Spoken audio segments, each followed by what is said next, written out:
Yo quiero plantear esta conversación no como un recorrido de toda su trayectoria política, sino específicamente en torno a lo que significó el 3 de marzo de 1996.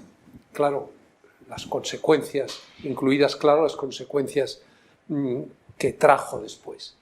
Usted y yo somos de la misma generación y yo... Un poquito mayor. Bien, Pero de la misma generación. Bien, pero de la misma generación, dentro de un margen de unos meses.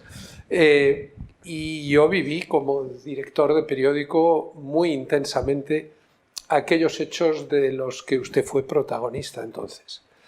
Y hay algo que tengo grabado desde hace 25 años, que muy poco antes de que usted fuera investido presidente, recuerdo que un día usted recordaba que un año antes ETA había intentado asesinarle.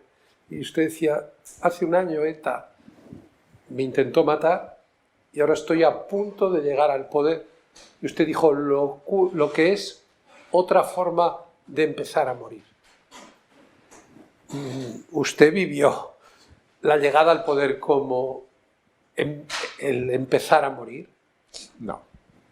Lo que pasa es que al final yo había dicho que no iba a estar más de 8 años. Y aunque mucha gente no lo creía, digamos que la mayoría no lo creía ni pensaba que iba a ejecutar, y en todo caso 8 años son mucho.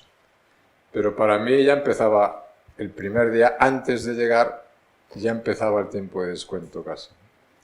Pero en todo caso, la reflexión que al final la vida es un juego y la política también, de ambiciones y de limitaciones, de esperanzas y de decepciones, que hay que procurar convertir siempre de una manera positiva en grandes esperanzas, sobre todo, ¿no? Y las grandes esperanzas valen también para las personas y valen también para las naciones, ¿no? Yo llegué con grandes esperanzas al gobierno. Tuve mis desengaños, como es natural en el ejercicio del gobierno, pero también llegué con grandes esperanzas para España. Si pudiese resumir en una frase lo que sean esas grandes esperanzas que a veces pues también tienen sus desengaños, una cosa es ser una gran nación y otra cosa es ser un gran poder. Se puede ser una gran nación y no ser un gran poder, como es el caso de la España de hoy. Pero se puede ser una gran nación e intentar aumentar las capacidades, la influencia, las posibilidades, la posición de tu país. Y en eso es en donde yo creo que hay que concentrar la acción y la esperanza. Si no recuerdo mal, algo así sintió usted el día que Tony Blair le enseñaba en Chequers los retratos de los primeros ministros británicos. Sí, claro. Y aquello era la expresión de decir, bueno, estamos ante una gran nación que todavía lucha por ser un gran poder. Pero yo recuerdo que en aquella pared de Chequers, yo le dije a mi anfitrión y amigo, le dije, aquí hay 3 que merecen la pena.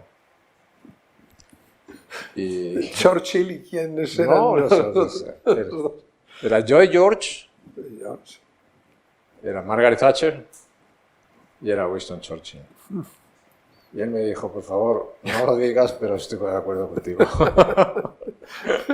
Él tenía una gran relación con Margaret Thatcher, muy buena, con la cual hablaba a menudo. Y ella le trasladaba su experiencia y sus pensamientos y sus reflexiones, ¿no? Pero hablaba con ella mucho más a menudo de lo que la gente se puede imaginar, ¿no? Cosa que quiero decir que se puede hacer con toda normalidad, sin que pase nada. Pero volviendo a lo que yo le comentaba de aquella reflexión inicial, ¿no fue usted, y en cierto modo lo reconoce, rehén desde el primer momento de ese compromiso de que aquello no duraba ni un día más de 8 años?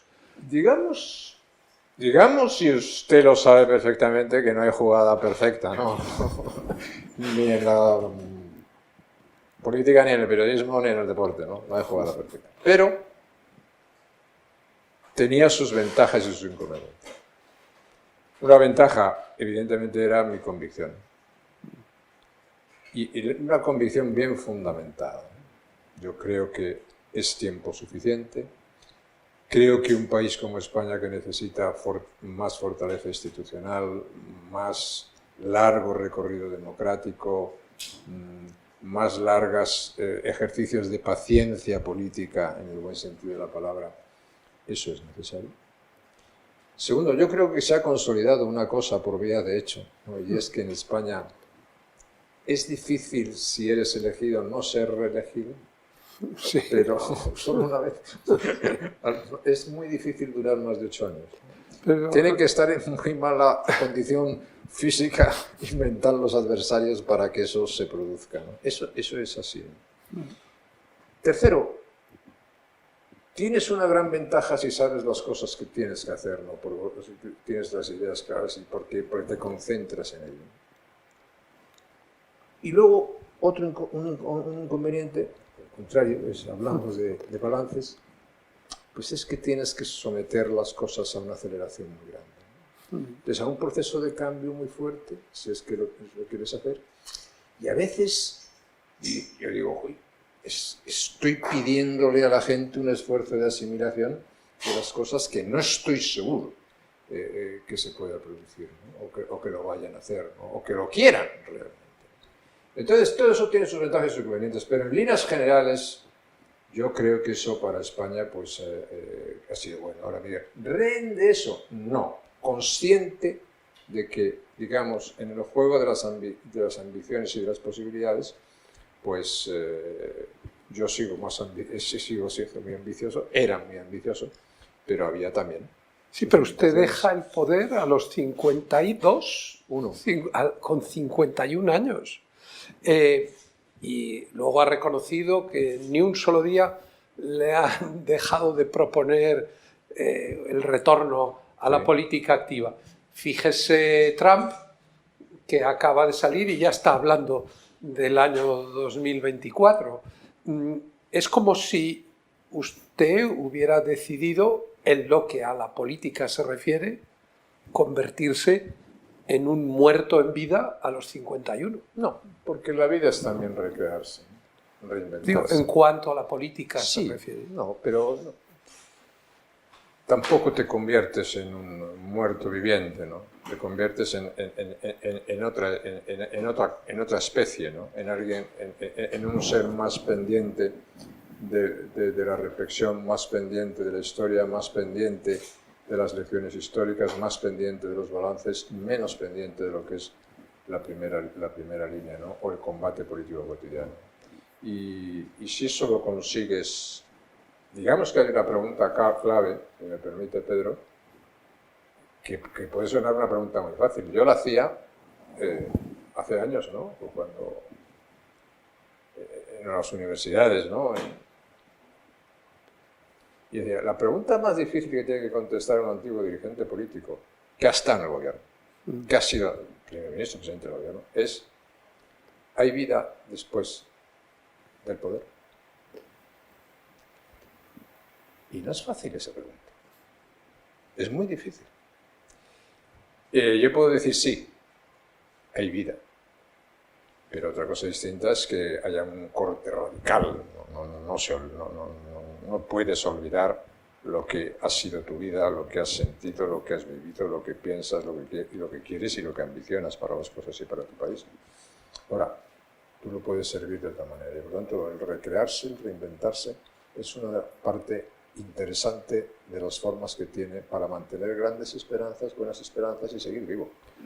Bueno, usted salió a los 51 años, Manuel Godoy mucho antes, y vivió hasta los 80 con el recuerdo de lo que había sido. Su biografía se terminó en ese momento. Yo pensé que, teniendo en cuenta lo traumático que fue el final de su segundo mandato, que usted intentaría en algún momento regresar precisamente para reivindicarse. No marco todas las distancias, ¿no? O sea, no me estoy comparando con... Digo, ¿qué sentido tenía la segunda vez que Churchill fue primer ministro en los años 50? No, ninguno. Quiero decir, Churchill había hecho todo lo que tenía que hacer, básicamente. Pero había perdido en el 45 bueno, y él no podía... Bueno, pero hablamos de las... el ejemplo viene muy a cuento. Muy bien, pero hablamos de las ambiciones y de las decepciones, hablamos de las esperanzas y hablamos de los desengaños, ¿no? Después de ganar la Segunda Guerra Mundial, que se me permite la expresión, que ya es ganar, se pierden las elecciones, que ya es perder. Entonces, pero bueno, al final el mensaje, si no lo analiza, es decir, oiga, usted ya ha hecho todo lo que tenía, lo importante que tenía que hacer aquí. Bueno, pues luego volvió. Y nadie se acuerda de que volvió. Pues casi Poco siempre. El recuerdo mayor es que gracias a que perdió... Usted es churchiliano, yo también, ganó pero... el Nobel de Literatura y bueno, todos leerlo. Pero las anotaciones y las memorias las escribía durante la guerra. Sí, claro. Durante la guerra. Y por eso se tiraba largas mañanas en la cama y dictando, ¿no? Pero cuando ves esa vida tú no te acuerdas de Gallipoli. Sí. Pregúntele a un joven de hoy qué es Gallipoli. Y la invasión frustrada de Gallipoli. Tiene que irse a usted a Canberra, al Museo de los Australianos, para que le expliquen eso. Bueno, eso es una cuestión que puede existir. Y por eso, salvando todas esas diferencias, entonces, yo no voy a intentarlo otra vez porque no estoy nada seguro que la segunda vez sea una vez como positiva. Yo creo que puedo presentar un balance razonablemente positivo de los 8 años de gobierno, en el sentido de que España era mejor. Pero yo creo que otros tienen que hacer la tarea, ¿no? Entonces, tampoco yo soy responsable de la... Vamos a ver... España se rejuveneció. ¿Usted con cuántos años fue director de periódico? 28. ¿Viste? Claro. Yo fui diputado con 29. Director de 28 es mucho, es muy joven. Esas circunstancias no se van a volver a repetir. Bueno, porque se produce un cambio, porque se produce el cambio de la transición, porque se producen cambios generacionales, porque todo se rejuvenece en España. Y entonces se extiende mucho. Pero oiga, yo sigo siendo lo mismo. Lo sé, y sé que ha celebrado 40 años, ya lo sé, pero también se ha tenido que recrear, de alguna manera, ¿no? Ya no es el periodismo que usted hacía. Ya no escribe usted, podrá escribir en libreta, pero ya no anda por la calle, ya no se hace las cosas, se hace mucho menos en papel, ya se utilizan otras técnicas, estamos aquí, ¿no? Llenos rodeados de cámaras, las cosas se hacen digitalmente, el mundo ha cambiado mucho y también se ha habido que adaptar y ha habido que readaptarse, ¿no? A propósito de balance, en la primera entrevista... Usted es un fundador de un medio, eso es muy importante. Y usted un refundador de un partido. Sí, y eso marca. Sí, yo creo que los creadores, los fundadores de las cosas marcan con su personalidad las cosas. Entonces es absurdo hablar del periódico que usted fundó y no hablar de usted. Es una cosa bastante absurda. Ya ha ocurrido en más de una ocasión. Y seguirá ocurriendo, o no. Por cierto, no. ¿Por qué no hay una celebración en el Partido Popular este miércoles día 3? Porque al final lo que ocurre en los partidos o lo que ocurre en el periódico no es tan diferente. A propósito de balances, usted... Claro, dicen, oiga, si yo espero que otros lo celebren, mejor lo celebres. A que hablen de esto, mejor hablo yo.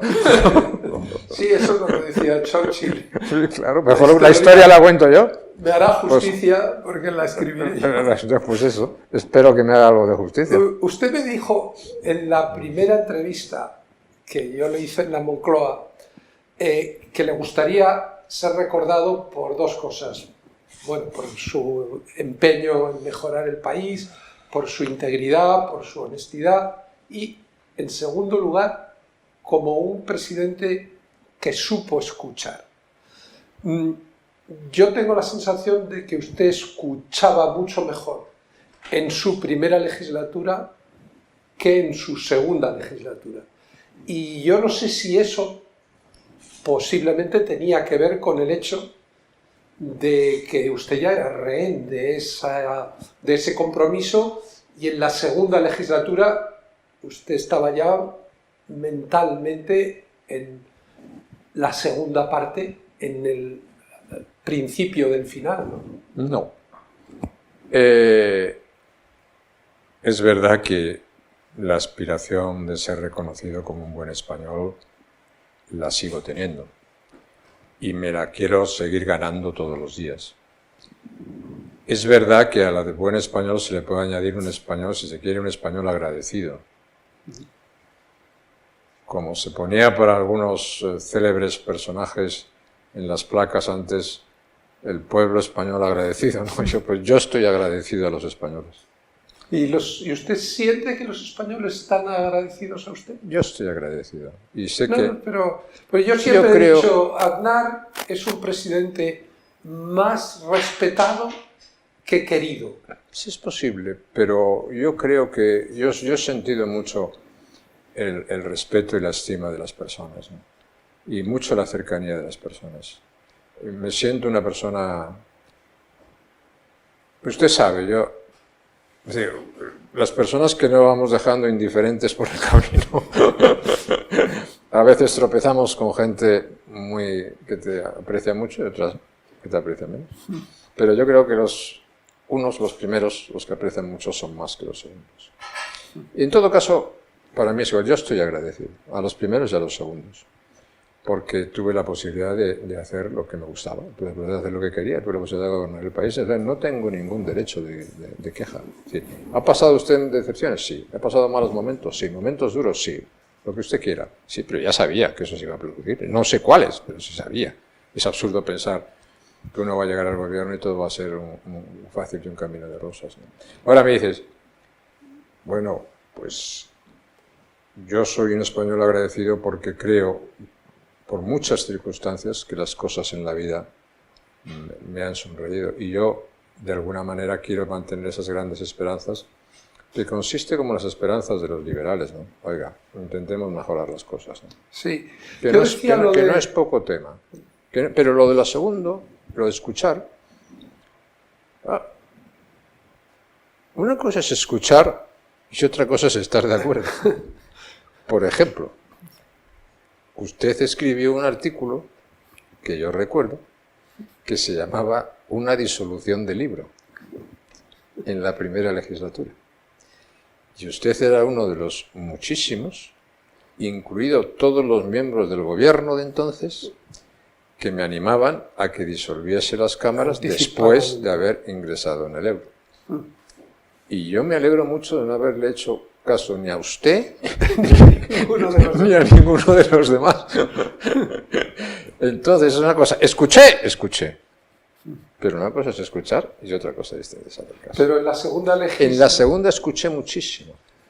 Pero... Y sé que algunas responsabilidades no, yo se escuché. ¿Cómo no voy a escuchar yo una manifestación en Madrid de 500 el clamor personas? De... Sí, pero una cosa es esa y otra cosa es que tenía la obligación, entonces, de pensar por encima de todo en el interés general de España, no pensase que tengo que servir el interés general de España.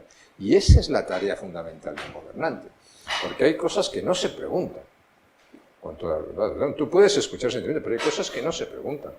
Volvemos a Churchill, ¿no? Si Churchill hubiese preguntado a los ingleses, oiga, ¿quién es usted de ir a la guerra contra los alemanes? Pues no se lo hubiesen dicho claramente que no.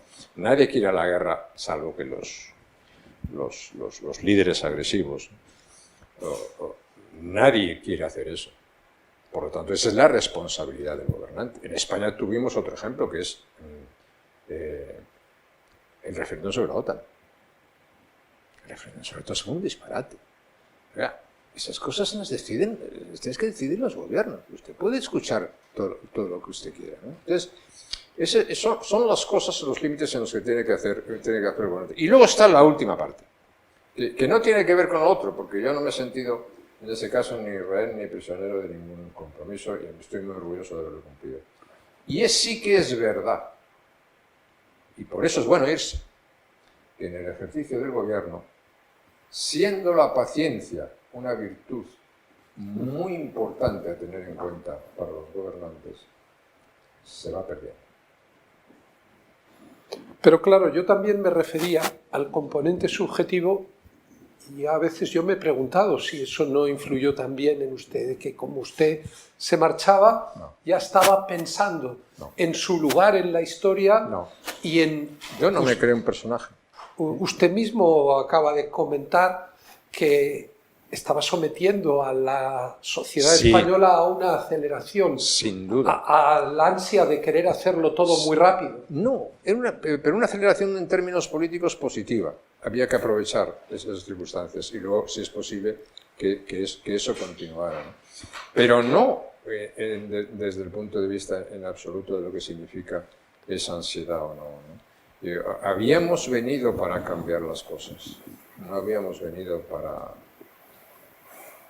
flotar.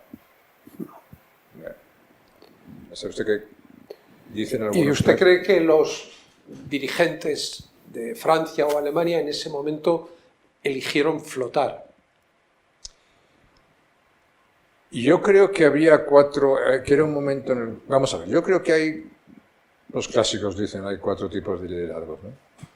El liderazgo inactivo, el conservador, el proactivo y el agresivo. Yo elijo uno, el proactivo. Muy bien. España entonces era una máquina de hacer cosas, era una máquina de crecer, era una máquina de crear empleo, era una máquina de reducir deuda, era una máquina de bajar los impuestos, era una máquina de prosperidad. Claro, es muy fácil decir...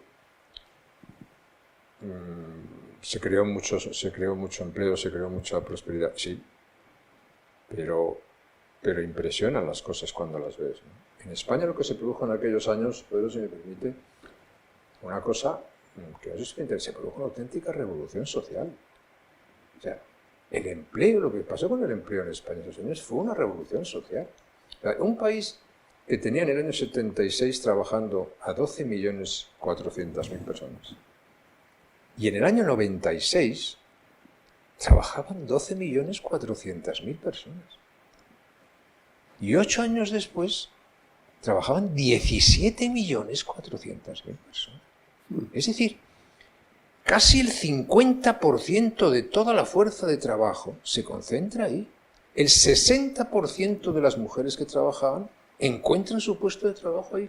Eso es una revolución social, es como no la ha vivido España. Yo creo que nadie discute ese balance. Digo, pero para tomar eso, para llegar a esa hay que hacer muchas cosas, ¿no? Hay que hacer un liderazgo proactivo, hay que ser enormemente dinámico. Entonces, hay que hacer un proceso de aceleración en la toma de decisiones sin duda muy importante. Pero no hay una aureola trágica de alguna manera en toda su experiencia en el poder. Fíjese que bautizamos, yo puse ese título a un libro, Amarga Victoria, porque aquel día que se suponía que iba a ser el día más feliz o uno de los días más felices de su vida, usted se fue a su casa desconsolado, decepcionado por lo escueto de una victoria que usted y su entorno esperaban que tuviera una dimensión mucho mayor. Yo le voy a aceptar a usted con muchísimo gusto el mérito de ese título. El mérito del título se lo reconozco totalmente porque es bueno. Es bueno. Pero reflejaba la verdad. No. Eso es lo malo. Es que las victorias no son amargas. Bueno, usted al día siguiente, recuerdo que estuvimos almorzando en su despacho de Génova, no era la expresión de la felicidad. No de la máxima felicidad, pero probablemente de la felicidad. Déjame, yo prefiero, obviamente, si ganas por un margen grande, si ganas holgadamente, estás más contento que si ganas por un margen chico. Pero libros aparte, ¿no? Se pueden hacer grandes discursos sobre las dulces derrotas. Derrotado estás. qué bueno es ser finalista. Sí. Pues lo siento mucho. Es que usted metió el gol en el último, en el descuento, ¿no? En el descuento metió el gol y además Sí. pegó en el palo. Ah, Como sí, lo cuando que lo de Castilla-León, ¿no? Sí, pues sí, claro. Yo ya empezó me fui con a la eso. cama y me dice, no, o sea, vamos ganando por 3.500 votos y vamos bajando. Y dice, pues si llegamos a 0 me avisas, ¿no? Sí. Pues, entonces, digo que, igual que puedo decir ahora lo que decía Antonio Maura hace muchos años, ¿no? En el año 1910 hace un discurso memorable a los conservadores de Santander y de Vizcaya. Y una de las cosas que dice es, ya tengo los suficientes años para llevar con bastante paciencia las injusticias, ¿no? Yo tenía en aquellos años, muchos menos años, pero ya tenía alguna experiencia para llevar con bastante paciencia algunas noches de incertidumbre electoral. Pero fíjese que Miguel Ángel Rodríguez, en el recuerdo de aquel día que publicamos este domingo en El Español, él decía algo que yo no sabía, y es que media hora antes del cierre de los colegios a usted le dicen que habían perdido. No. Pues le fallará la memoria. No, vamos a ver, no exactamente, que podíamos perder. Que podíamos perder.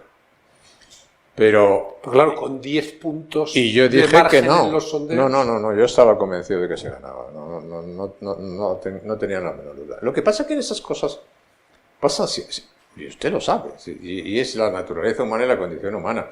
No por los que trabajaban conmigo, sino por mucha gente. Allí se acercaba mucha gente. Había mucho ruido alrededor. Se escuchaba mucho ruido alrededor del despacho. Y cuando empieza a cortarse los márgenes, empieza a escucharse menos ruido, ¿no? Entonces, los entusiastas de fuera, muchos empiezan a desaparecer, ¿no? Pero aquello fue, es decir, fue un resultado menor del que esperábamos. Fue un resultado que hubo que administrar y yo creo que fue un resultado que se administró razonablemente bien y que dio lugar a una etapa muy positiva de España que luego los españoles la recompensaron con una mayoría, ¿no? Bueno, quien pillara desde la perspectiva de las 4 últimas elecciones generales 156 escaños. Claro. Es decir, que probablemente la bruma de la guerra, the fog of war, que decía McNamara, no le daba a usted en ese momento, no le permitía tomar conciencia de la utilidad que podía tener esa victoria, aunque fuera tan escueta. Vamos a ver. Estaba el precedente de la legislatura anterior. Si yo me equivoco, la legislatura anterior había sido 159-141, creo recordar. Sí. O 143, no estoy seguro. Sí. La de ahora era 156-141. Muy parecida. Entonces, si en la anterior legislatura se había podido llegar a cierto tipo de pactos, ¿por qué no se iba a llegar a esta legislatura? Había un factor de complicación añadido. En la anterior legislatura era el incumbente el que hacía los pactos. En esta legislatura venía la alternativa. Y además una alternativa con un componente histórico muy importante, porque la alternativa era el reencuentro histórico entre el centro-derecha nacional y algún nacionalismo periférico, ¿no? Centro-derecha nacionalista periférico, conservadores periféricos. Eso no ocurría en España desde hace muchísimo tiempo, ¿no? Es que no había ocurrido. La posición del nacionalismo moderado siempre había sido sustancialmente, al menos desde los tiempos de la República, no en la Restauración, pero el pacto con la izquierda. Entonces, eso cambiaba mucho. O sea, se producía la alternativa de consolidación democrática y se producía un encuentro histórico, ¿no? Eso era muy importante. Eso dejaba algunas dudas, que era más complicada la operación que en la legislatura anterior, sí, pero yo nunca tuve dudas de que saliésemos con eso. Dicho sea de paso, usted sabe que hubo gente que lo intentó evitar. Bueno, que hubo una operación de investidura de Alberto Ruiz Gallardón, postulado por el grupo Prisa, y con fuertes apoyos empresariales. Hubo la petición expresa y de hacer un gobierno técnico. Lo cual es de las cosas más democráticamente más graves que se han producido en España. Democráticamente quiere decir, se han producido en la historia de la democracia española. Más graves. Porque tú estás al final denegando la legitimidad de una victoria absolutamente legítima. Y diciendo, hay fuerzas dignas de gobernar y fuerzas que no son dignas de gobernar. Y eso sí que es lenguaje de enfrentamiento, ¿no? Y en segundo lugar, otra cosa distinta es poder defender a otro candidato. Lo que se hizo, porque ahí había también un Aznar no. Sí, claro. Maura no, Aznar no. Claro, y ahí, en ese cualquiera menos Aznar, el Aznar no, como el Maura no, la diferencia es que uno la diferencia, y con todas las diferencias, aunque Maura es una de las personas que yo más admiro desde el punto de vista político en la historia de España, y me pareció una tragedia lo que ocurrió con Maura. La gran diferencia, una diferencia muy interesante a los efectos de ahora, es que el rey de entonces, Alfonso XIII, que tenía otros poderes que los reyes constitucionales de ahora, fue el gran causante, no el gran causante, el gran impulsor del maurano. Aceptó el maurano. ¿Usted sabe cómo Maura adquirió la elocuencia? ¿Usted sabe cuál era el ejercicio al que él se sometía para terminar siendo un buen orador? Se metía piedras en la pared, en la boca. En la boca, porque él tenía una cierta tendencia a tartamudear. Y entre otras cosas, se reían de él en la Facultad de Derecho porque hablaba mal castellano, porque él viene de Mallorca a Madrid hablando en catalán, no hablando en castellano. En mallorquín. En mallorquín, sí. Vale. Entonces... Pero usted se acuerda de que con usted se hacían bromas parecidas, sí, claro, al comienzo, e incluso que entonces estaba aquella serie de televisión famosa, Yo Claudio, y que un día usted me llamó bromeando, diciendo yo soy como Yo Claudio, ¿no? Es el tío más listo que pasó por allí, ¿no? Sería por eso, pero... El tío más listo que pasó por allí era Claudio, o sea, fíjese usted toda la sucesión de emperadores que cayeron y lo único que quedó fue él. Bueno, y tomó decisiones inteligentes, Claudio. Lo que le iba a decir es que el rey Juan Carlos no acepta eso. Vamos a ver, sus poderes no eran los poderes que tenía el rey Alfonso XIII. Pero el rey Juan Carlos podía haber prestado oídos a determinados tipos de fórmulas. Que hubiera sido un ejercicio de borboneo al estilo del viejo régimen. Y no lo hizo. Y eso fue un... Y en ese momento no habría sido un escándalo, porque en ese momento todavía no había una tradición democrática, una práctica constitucional suficientemente consolidada. Pero hubiese sido como fue lo de Antonio Maura, con Antonio Maura y con la posibilidad de hacer la revolución desde arriba de Antonio Maura y la regeneración de la restauración, realmente se termina la restauración. Bueno, todo lo demás es una agonía, ¿no? Lamentablemente. Aquí se hubiese puesto una parte de la legitimidad de la alternativa en cuestión. Y eso, no aceptarlo, fue un muy buen servicio del rey Juan Carlos a la monarquía española, ¿no? Bueno, y usted, a la España, y usted reaccionó y tomó la iniciativa con las reuniones con Pujol en la famosa conversación interminable del Molino de Carabaña y luego el Pacto del Majestic.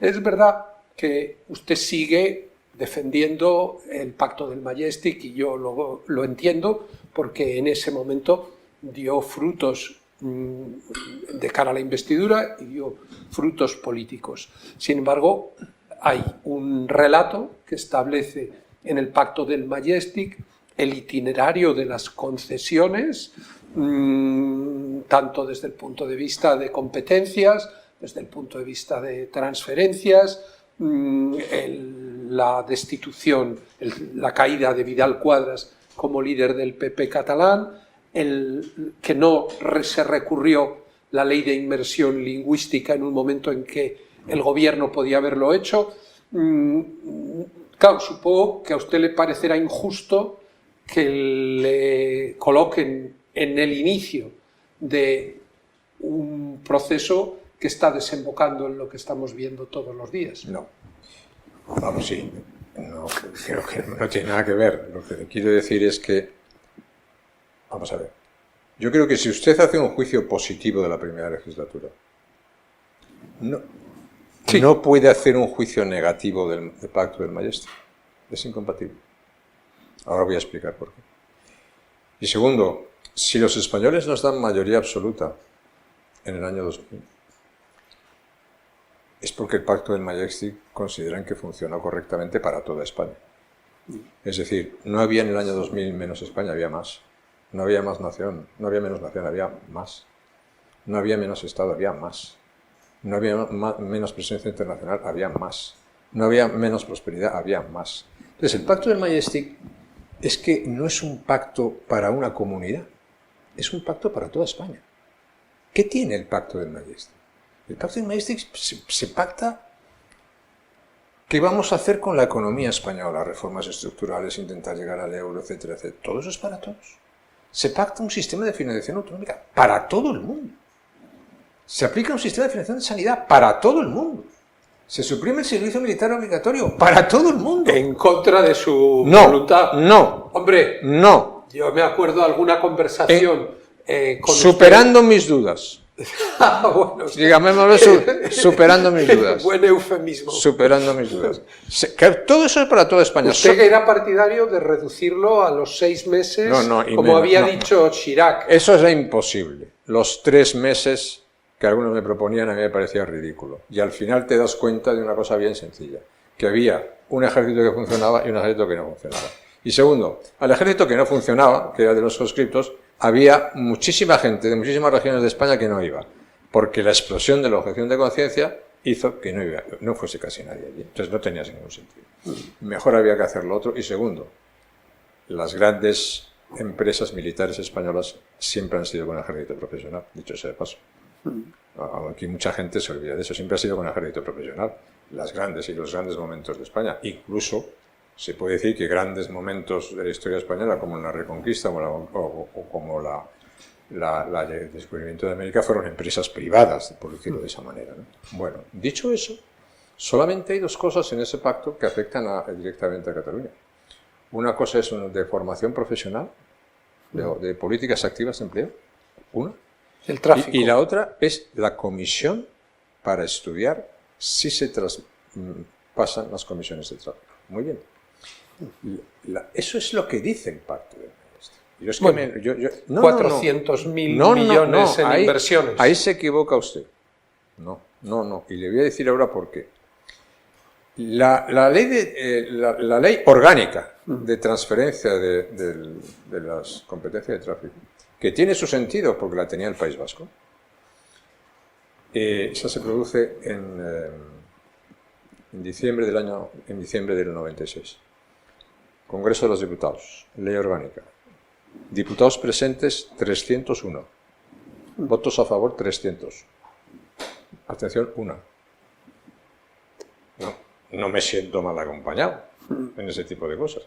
No me siento mal acompañado, ni tampoco me parece ningún disparate que si tú quieres establecer algún elemento diferencial, pues sea ese un elemento diferencial. Segundo asunto, lo de los 400.000 millones fue un error de Pujol en la siguiente legislatura. Pujol va a las elecciones del año 2000 y dice, si quieren reeditar el pacto, nos tendrán que dar 400.000 millones. Lo cual, tengo que decir que desde el punto de vista político me pareció un disparate monumental. Y desde el punto de vista de lo que significa un planteamiento político me parece un error brutal. Y además... Pero luego se quedó a 2 velas. Y yo recuerdo, porque no tuvo la mayoría, él perdió la mayoría en el Parlamento de Cataluña y tuvo que hacer un pacto con nosotros que no quería. Pero él se sentía muy maltratado por usted en esa segunda legislatura. No. Eso puedo dar fe yo de conversaciones en la Generalitat. Porque no le hacía caso. Eso es. Entonces no hacía. Entonces que no. todas esas acusaciones de haber cedido que se me hacen son absolutamente absurdas. Bueno, a lo mejor es que a él nada le parecía suficiente. A él nada le parecía suficiente, pero a mí yo sabía que habíamos llegado a un punto del que no podíamos pasar. Y si usted recuerda, yo dije ya en el año 2000 una cosa bien clara, es decir, oiga, hemos llegado al límite del desarrollo del Estado autonómico. Todo lo que viene para acá, detrás de esta línea, es discutir sobre la autodeterminación. Yo recuerdo que hacía una noche, además, que se estaba hablando de ETA y del PNV, del nacionalismo vasco, usted cogió una jarra y la vertió sobre un vaso y dijo, la jarra ya está vacía.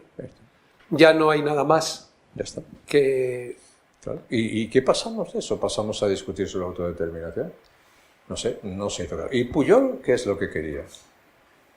Pujol había...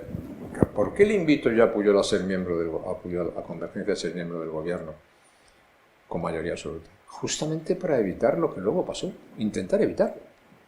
Sí, ya lo digo, tú tienes que elegir entre esto y ser parte de un proceso de radicalización en Cataluña que te va a venir de una manera inevitable. Vais a vivir otra vez lo que habéis vivido en otras épocas de la historia. Y desgraciadamente es lo que está pasando. Sí. Se podía haber evitado si hubiesen tomado la decisión de decir, no, vamos a participar en el gobierno de España. ¿Eso era una humillación? No. ¿Eso era intentar disminuirles? No. ¿Por qué? Yo no podía renunciar a la condición que tenía.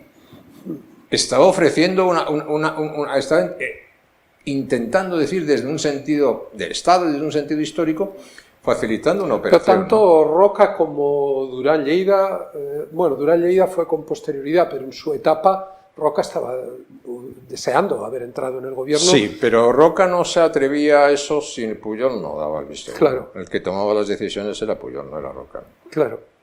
¿Cómo ha observado usted la evolución de Pujol? ¿Para usted ha sido una sorpresa cómo han aflorado todos los escándalos de corrupción en su entorno familiar? Con independencia de eso, yo creo que Pujol es un nacionalista catalán. No es un catalán nacionalista, que no es lo mismo. Sí. Tú puedes ser catalán y nacionalista, catalán no nacionalista, pero Pujol es un nacionalista catalán. Sí. Entonces, bueno, si tú decides, como decide Pujol, en un momento determinado, oiga, a mí los pactos constitucionales ya no los respaldo, ya no me meto en esta carrera, pues como yo le dije, en esa carrera te van a rebasar los más radicales. Yo no quiero revelar cosas que pueden quedar, ¿no? Pero yo sé el concepto que Pujol tiene de algunas figuras históricas catalanas, ¿no? Del separatismo catalán, ¿no? Sí, él siempre había sido muy crítico de todas del aventurerismo de Macià y de Companys. Bueno, o sea, eso no es ningún secreto. Bueno, cualquier persona que haya hablado con cierta confianza lo sabe. Pero él tenía la oportunidad de haber hecho otra cosa. Y de hecho hubo un tiempo en que parecía estar haciendo otra cosa. Y cayó. Es por lo que yo digo, el pacto del Majesty fue un muy buen pacto. Y es por lo que digo también, qué pena que no se pueda, que se haya perdido eso en España. Qué pena que en la España de hoy... Porque ahora, ¿cuál sería la operación? O sea, ahora, ¿cómo se recompone eso? No, claro, es que la recomposición de eso es un ejercicio de... tiene que pasar por un ejercicio de pacto político y generacional entre la derecha y la izquierda, que signifique que se apartan de las décadas del futuro de España cualquier veleidad desde el punto de vista separatista, desde el punto de vista del nacionalismo radical. Se tiene que terminar. Solamente es posible hacerlo de esa manera, ¿no? Es decir, en Cataluña hay que hacer una... Pero eso ya no es una mera reforma. Es otra cosa. De la Constitución. No, ya no es. No, es que yo creo que la Constitución no hay que tocarla. La Constitución, además, si la intentan romper, lo que hay es que mantenerla. La Constitución y Europa, yo creo que son los dos grandes ejes que tienen que guiar la vida española del futuro. La Constitución y la Unión Europea. Los dos grandes ejes. Dentro de la Unión Europea, el mundo atlántico y todas estas cuestiones. Pero eso es fundamental. Ahora, no estamos hablando para nada de reforma constitucional, es que lo que no pueden soñar, cuidado, si los que han roto el pacto, si los que han dado un golpe, nos consiguieran llevar a cero, al principio, lo que no pueden plantear es que ellos van a negociar desde la posición de ahora. No, perdón. Aquí si se pone el agujero a cero, se pone el agujero a cero. Para todo el mundo. Y eso sería para España un retroceso histórico monumental. Por eso espectacular. Por eso los acuerdos entre la derecha y la izquierda para decir, oiga, eso se aparta de la vida política. Se recupera el sentido constitucional. Se recupera lo que es el Estado de Derecho y se respeta la Constitución íntegramente. Eso está muy claro. Lo que no tiene sentido, volviendo otra vez a lo que decía Pujol, y no estoy hablando de críticas, estoy haciendo un comentario sobre su cuestión, es decir, un día, en el año 2002 o 2003, pues decía que se sentía muy maltratado, pero muy maltratado, con eso que decía, el malestar difuso, que siempre es estar incómodo, que consiste en decir, y de pronto dice, Cataluña vive el momento de autonomía política, financiera, económica y social más importante de los últimos 300 años. Perfecto. Oiga, ¿y eso a qué es debido? Digamos que a varios factores. Oiga, ¿y eso es lo que decide cargárselo? En favor de esto de ahora. O sea, porque es que es un asombro que eso se haya podido decir, es un asombro que sea verdad y es un asombro que la decisión política sea cargárselo.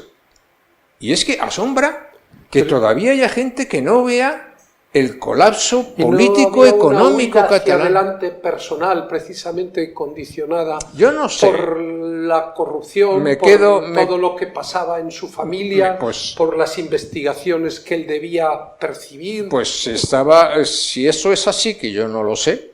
Porque durante su mandato usted no tuvo nunca indicios de que Pujol estuviera organizando una trama de corrupción. Yo no. Tú puedes escuchar algunas cosas, puedes tener, pero yo no. Había empresarios que ya comentaban. He ido al Palau y me ha dicho, usted me debe no sé cuánto dinero. No puedes tomar por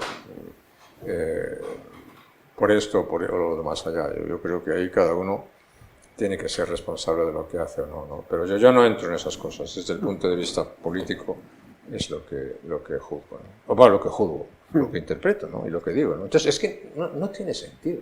O sea, el destrozo que se ha hecho en Cataluña. Sí, usted pronosticó que antes habría una división antes se rompería Cataluña. Pero estamos hablando de lo mismo. La dinámica que se genera desde entonces son unas dinámicas terroríficas, ¿no? Todas las historias del Pacto del Tinel, todas las historias de los tripartitos, todas esas historias de exclusión, son historias tremendas. ¿Qué necesita eso? Lo único que le faltaba a Cataluña ahora, lo decía hace poco, es la FAI. Sí, bueno, ya está, ¿no? La rosa de fuego. Ya está. Pues sí que es éxito, para aplaudir, ¿no? Cada vez que tienen oportunidad, los separatistas la organizan, ¿no? Entonces no se podrá acusar, digamos, a la derecha nacional de España, a la derecha española, al centro derecha española. No se podrá acusar a los constitucionalistas en líneas generales, absorbiendo todo. No se podrá acusar a la España liberal de no haber hecho un esfuerzo de integración máximo, ¿no? Y usted ahora lo que está propugnando es un pacto como una especie de refundación de nuestra democracia constitucional, algo así como lo que usted hizo con su partido en el año 90. ¿Qué es lo que tiene en la cabeza? ¿Cuál sería lo primero que creo es que en España existe un espacio para construir, que es muy importante, porque usted puede decir, o hay gente que puede decir, aquí solamente hay espacio para confrontar. No. Hay un espacio para construir. Lo segundo es que yo creo que ese espacio de entendimiento amplio, moderado, liberal en sentido amplio, a derecha y a izquierda, tiene que ser utilizado y tiene que ser ocupado. Eso no es el restablecimiento de fuerzas del bipartidismo exactamente, no estamos en los momentos nostálgicos, pero sí es la acción política la acción inteligente de fuerzas políticas que pueden tener la responsabilidad de gobierno y tienen de hecho una responsabilidad institucional muy grande sobre España. Eso naturalmente tiene que evitar que los extremos sigan creciendo en España o crezcan más en España.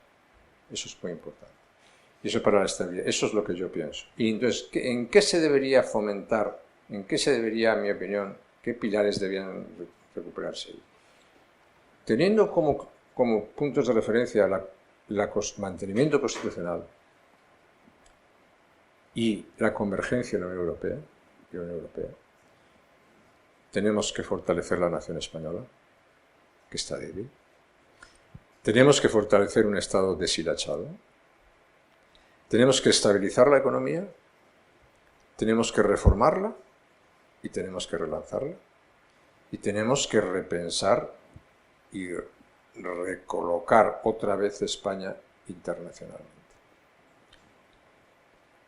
Con ese programa, en ese espacio, abierto a las interpretaciones y a los consensos de una mayoría amplia, moderada, que excluya los extremos y excluya el separatismo, a mí me parece que sería un pacto generacional que reinventaría el espíritu de la transición, recrearía el espíritu de la transición y que debería ser de larga duración. Hablo para décadas, ¿no?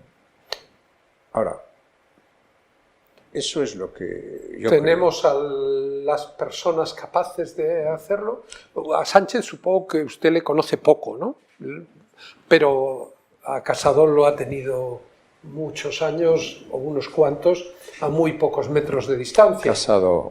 Casado lo podría hacer. Lo podría hacer.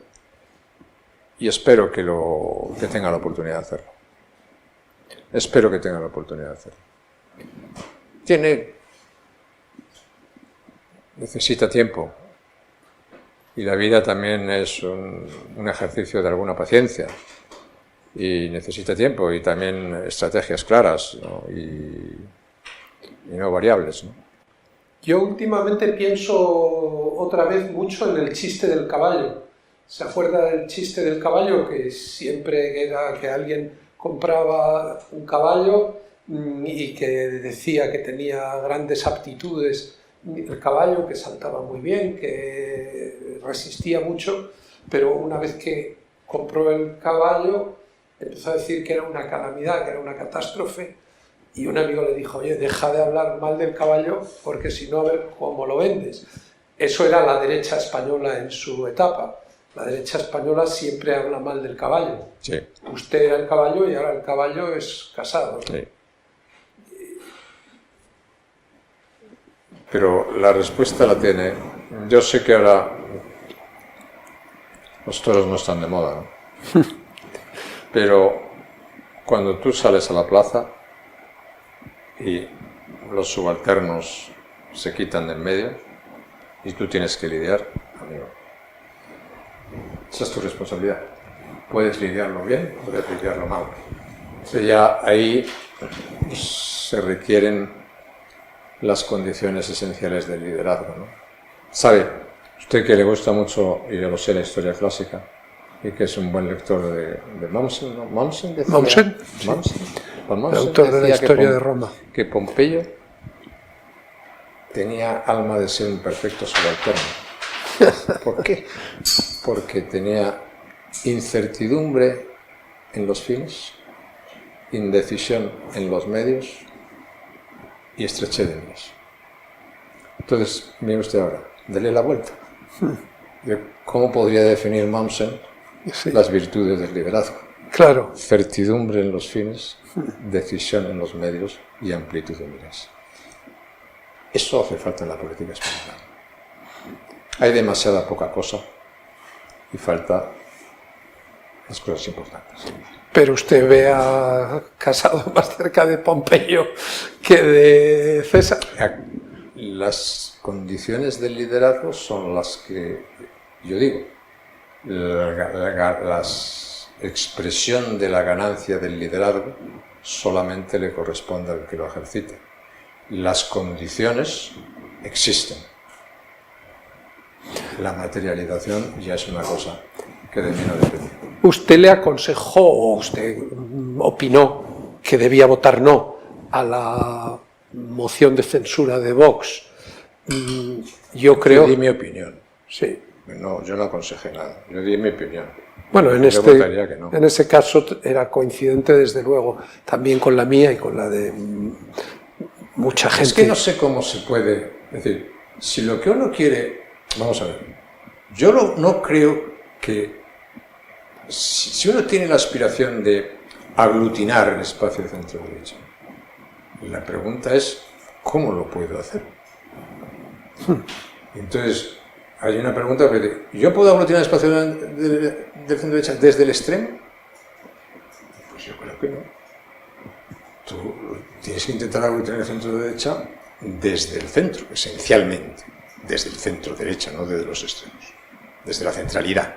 Bueno, fue su proyecto, sí. El viaje al centro sí. Reformista. Claro, pero el problema es que tú tienes que construir un proyecto político con tal fuerza atractiva que arrastre a la gente, a los votantes y al electorado, que convenza. Eso es muy importante.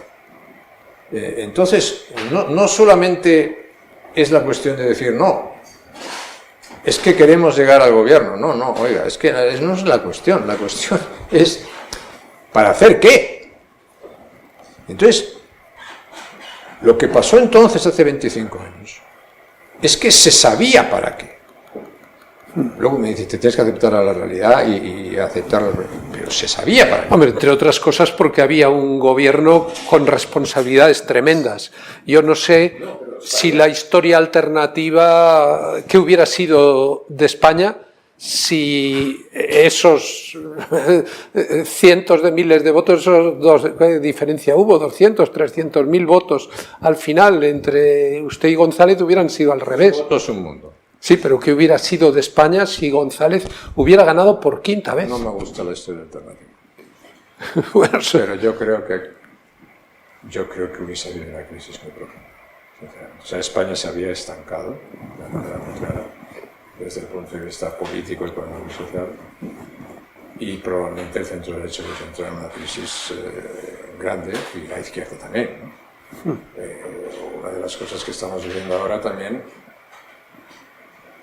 es la crisis tremenda de la izquierda, ¿no? La crisis tremenda de la izquierda en Europa y la crisis tremenda de la izquierda en España, ¿no? Entregada a alguien, llamémoslo así, que es presidente del gobierno, pero con sus señas y sus pensamientos y sus ideas clásicas absolutamente perdidas, ¿no? O sea, ¿qué es la izquierda hoy? ¿La guerra de género? ¿La guerra de religión? ¿La guerra cultural? ¿La guerra de identidades? ¿Defender el nacionalismo? ¿Eso qué es? ¿Dónde está? Eso es la sociedad, eso es una... Entonces, cuando digo, habitemos ese espacio que existe en la política española, tiene que haber actores que lo quieran hacer. Pedro, se puede perder. Pero la cuestión, yo creo, para mí al menos, supongo que para usted también, es, oiga, en esta circunstancia y coyuntura española, ¿cuál puede ser? ¿En qué puedo ayudar? Pues yo puedo ayudar diciendo esto es lo que creo. Y creo que si no se hace eso, nos vamos a meter en problemas muy serios, pero muy serios. ¿Y Sánchez puede tener la capacidad de ser el socio, la otra parte? Porque yo sí que creo que en Casado veremos a ver cómo terminan concretándose, cómo progresa su capacidad de liderazgo, pero la buena disposición de esa, usted le conoce mejor que yo creo que nadie duda. ¿Sánchez puede ser un buen partner para hacer esa gran...? No creo mucho en los milagros, ¿no? me parecería más propio de Milagro que de... Y toda política necesita un mínimo de convicción, un mínimo de claridad. No es puro oportunismo, no es puro tacticismo, ¿no? Es a veces muy desesperante en la política española actual, en la política, y quiero decir también en muchos analistas, ¿no? El cortoplacismo tacticista que olvida las cuestiones más elementales que hay que resolver en el país, ¿no? Bueno, pues yo tengo muy serias dudas que eso que dice se pueda producir, ¿no? Pero tengo la convicción de que tenemos que hacer eso, y que si no hacemos eso, pues España va a entrar en una dinámica de extraordinaria debilidad, por decirlo lo más suave que... Sí. Volviendo otra vez a hace 25 años, es verdad que había certezas o que había unas ideas fuerza de lo que usted podía hacer si llegaba al gobierno. Y desde luego en el ámbito de la gestión económica sus recetas dieron frutos. Todo el debate que había de que no se podía crecer y bajar los impuestos al mismo tiempo, ahí quedó la serie histórica. Durante los 8 años se creció sin dejar un solo año, me parece que el que menos fue el 2,8 y el que más total, el 5. 64% de crecimiento del Producto Interno Bruto, que es tremendo. Sí. Pero en cambio había otro ámbito en el que se suscitaron grandes expectativas que yo creo que en parte quedaron defraudadas, y es el de la regeneración democrática. Y la prueba de que en parte quedaron defraudadas es que una de las medidas más emblemáticas de esa regeneración democrática era la reforma del sistema de elección del Poder Judicial, es decir, volver al modelo anterior al 85. En la primera legislatura no tenían mayoría para ello, pero en la segunda sí. No pesa, digamos, sobre su conciencia, en términos por lo menos de historia política, de relato político, el que 25 años después sigamos en las mismas.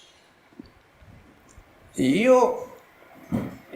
vamos a ver, yo creo que una parte importante de la regeneración democráticamente es respetar la palabra dada, ¿no? En la medida y yo la respeté, por ejemplo, en mi caso personal, ¿no? Pero yo, por ejemplo, nosotros dijimos el fiscal general del Estado será profesional. Y fue profesional. Y por cierto, excelente persona, con un trabajo excelente. Cardenal. Bueno, no se olvide del que tuvo usted antes, que le duró poco, pero que también era profesional, pero le gustaba menos. Ortiz Úrculo. Bueno, con todos mis respetos, creo que el cambio fue un cambio para mejor. Para mejor. Ahora, me dije, el Consejo General del Poder Judicial, el Tribunal de la Justicia, o se hace por acuerdo o no se puede hacer. No, pero Pero tenían mayoría absoluta. El PSOE, a veces ustedes lo del 85 se hizo sin acuerdo. Pero claro, ustedes a veces hacen historia artificial. Sí, pero claro, sin acuerdo se puede hacer, pero luego no es esa la cuestión. La cuestión es mantener efectivamente los consensos básicos que se puedan hacer. Y yo comprendo que todo eso es opinable, ¿no? Mire usted, por ejemplo, está bien en los Estados Unidos, ¿no? ¿Quién nombra a los jueces del Supremo? El presidente. No es un sistema perfecto. No. ¿Cuáles son las mayores... Sobre todo si se muere una liberal pocos días antes del final del mandato. ¿Cuáles son las mayores batallas políticas que puede haber en los Estados Unidos? Pues el control de la mayoría del Tribunal Supremo. Tremendas batallas políticas. Las hemos visto algunas de ellas en los últimos años. Eso garantiza... No, el sistema no es perfecto. Ayer, cuando el expresidente Trump hablaba, se quejaba de que teniendo 6-3 en el Tribunal Supremo votasen en contra suyo. Bueno, porque ¿qué dice usted? Sentido patrimonial de los nombramientos. Usted no nombra las cosas para hacer cosas suyas, ¿no? Usted busque un nombramiento de perfil, un perfil lo suficientemente independiente, busque un sistema lo suficientemente razonable para que se pueda convivir con ese sistema, ¿no? Entonces, yo creo que ahí no se puede actuar reactivamente. Le voy a contar una cosa que viene al cabo. A mí hay gente, cuando voy por la calle, hay mucha gente que me para por la calle, ¿no? Y me dice cosas. Y escucho. Y entonces hay gente que me dice, ¿por cómo no cambiaron ustedes la ley electoral? Y digo, es que, perdone, pero la ley electoral no se puede cambiar porque uno cree que la perjudica y otro cree que le beneficia. Eso no funciona. Pues no lo entiendo, ¿no? Pues yo si quiere, pero muchas veces, en otro momento se me explico, no. Quiero decir con esto, España no tiene un problema constitucional. España no tiene un problema, no tiene un problema de ley electoral. En España falla la política, y falla desde hace bastantes años. Sí, pero en relación y dicho eso, el tema del Poder Judicial, no va a haber un Poder Judicial perfectamente independiente y perfectamente neutral, porque no existe. Claro, pero existe lo más parecido y lo menos malo. ¿A mí me gustaba más el sistema anterior que este sistema? Sí, me gustaba más. El sistema anterior, quiero decir, el primero. ¿Lo pude hacer? Pues mire usted, no lo pude hacer. En la segunda legislatura, perdóneme, sí que lo pudo hacer, de la misma manera que su sucesor como líder del partido, Mariano Rajoy, también lo pudo hacer solamente cuando tuvo mayoría absoluta. Y de hecho, yo recuerdo que usted era muy partidario de que el ministro de Justicia, Ruiz Gallardón, impulsara aquel proyecto que estuvo a punto de salir adelante. Sí, bueno, yo no lo pude hacer, o yo no lo hice, y en todo caso por las circunstancias que fueran, pero en todo caso quiero decir que hay que encontrar el sistema mejor posible. Y el que sea mejor posible es originario, pues ojalá se llegue a un consenso para el originario, pero hacerlo sin consenso, las cosas que se hacen en ese terreno sin consenso, se retornan sin consenso, y eso es muy complicado. No es bueno. Quizá la experiencia más terrible de sus años en el gobierno pues esté vinculada al terrorismo, ¿no? Es verdad que ETA intentó a usted matarle aquel día del mes de abril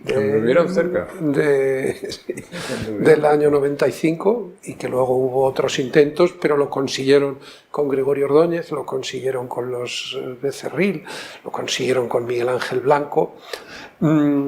Y usted intentó afrontar aquello por todas las vías imaginables, porque usted intentó la vía de la negociación y finalmente adoptó una vía de lucha sin cuartel en todos los frentes. ¿Cómo, desde la distancia, cómo percibe el desenlace del llamado proceso de paz? ¿Usted cree que hay más elementos de continuidad entre lo que usted intentó y lo que usted hizo y lo que ocurrió después, o que se produce una quiebra en la política del Estado frente a ETA y que el desenlace no se corresponde con sus expectativas? Sin duda ninguna lo segundo, lo último. Nosotros, y voy a matizar un poco, nosotros no aceptamos la teoría del empate infinito, que era la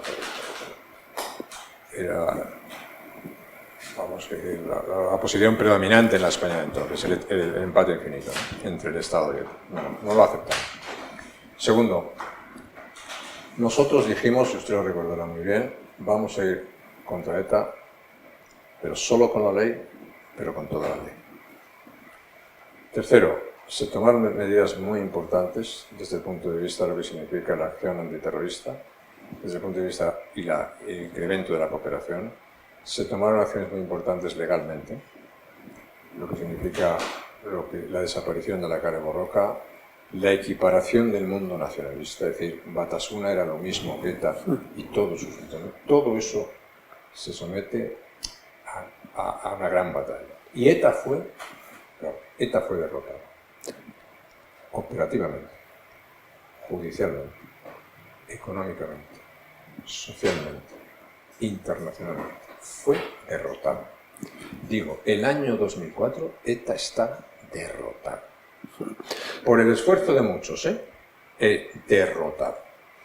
Lo que se hizo después fue Pero en cierto modo lo que se hizo después se parece mucho a lo que usted había intentado previamente. No. Es decir, que da la sensación de que usted también veía que el final tenía que ser en una mesa. En un momento determinado de esos, nosotros nos declaran una tregua.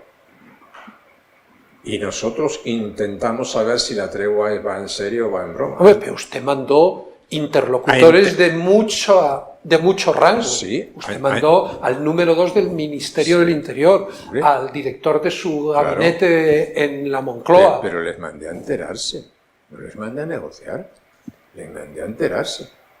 ¿Cómo voy a mandar a negociar si no sabía si las cosas que se planteaban eran serias o no eran serias?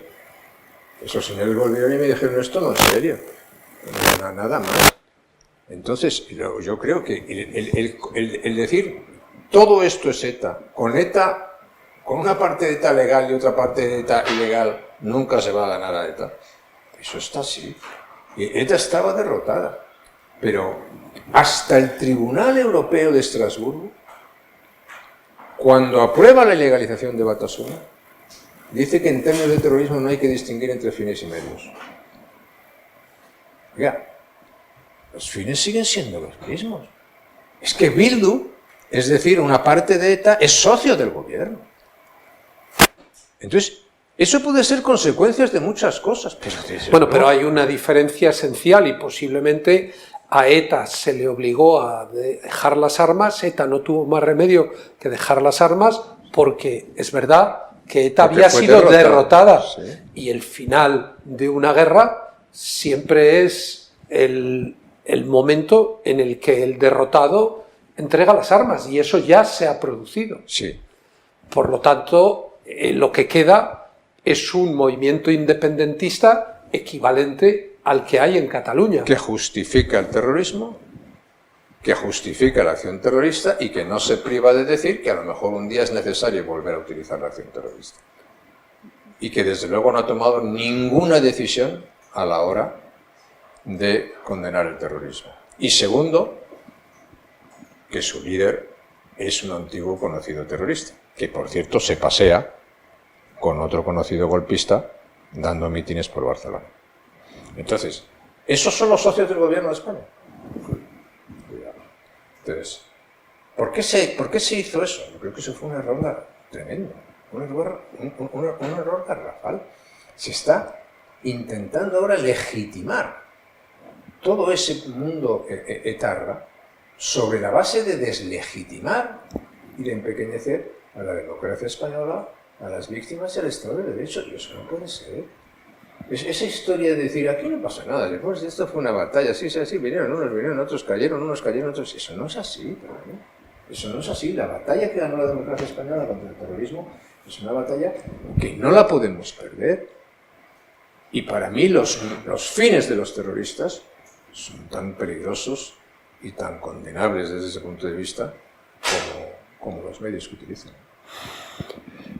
Yo creo que el final de su segunda legislatura sí que merece el calificativo, y ya no estaríamos hablando de literatura, de amargo, ¿no? Yo creo que usted tiene que tener recuerdos muy desagradables y muy tremendos de la forma en la que terminó su segundo mandato, con el atentado, con la masacre de Madrid, con los errores que cometió su gobierno fruto de la información que usted tenía en ese momento, y con la reacción de una parte de la sociedad española. El castigo electoral y algunas situaciones personales que usted y su esposa tuvieron que afrontar, que desde luego supongo que estarán en su recuerdo como momentos muy amargos.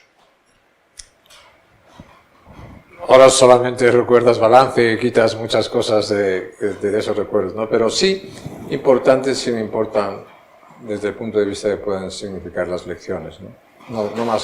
No tanto personalmente. A mí me rondaba en los últimos días de mi mandato, me rondaba por la cabeza una cosa, ¿no? Siempre. Y es, a mí me habían intentado asesinar antes de llegar, para no llegar. Y no lo habían conseguido, había sido un fracaso. Y yo pensaba algunos días, ¿es posible que me vayan a dejar salir?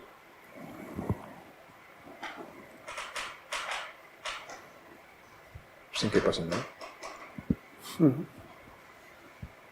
Y aquello es una cuestión que yo le daba muchas vueltas y que por eso hacía que en los últimos días de mi mandato yo tachase muchas hojas lo más rápidamente posible, ¿no? Quería que los días pasasen lo más rápidamente posible. Al final pasó, por lo que fuera, ¿no? Pero eso sí que me rondaba siempre la cabeza. Lo que nunca me rondó la cabeza una vez producidos los atentados fue nada de lo que se ha dicho. O sea, ahí se creó una ecuación en la cual se hacía al gobierno y a mí personalmente responsable por haber apoyado la operación de Irak. Que, como yo digo, exactamente es la guerra en la que no participó. Hombre, la foto de las Azores sí que políticamente marcó, políticamente sí, la posición de España. Y marcó la posición más importante de España en muchas décadas. Porque para hacer política, para servir a tu país, o para que tu país sea más influyente, tienes que tomar decisiones a veces, y tienes que tomar decisiones con tus aliados a veces. Sí, pero aquello estaba basado en una premisa que luego la realidad ha demostrado que no era cierta. Hay muchas premisas que pueden ser así, y hay veces que puede ser así, y cosas que pueden no ser así. Usted sabe muy bien, como amante de la historia, que muchas veces hay servicios de información. Los servicios de información dan buena información, y otras veces los servicios de información no dan buena información. Todos. Todos, sin excepción. En todos los casos, porque las fuentes normalmente suelen ser las mismas, ¿no? Pero perdóneme, porque yo nunca le he terminado de hacer esta pregunta.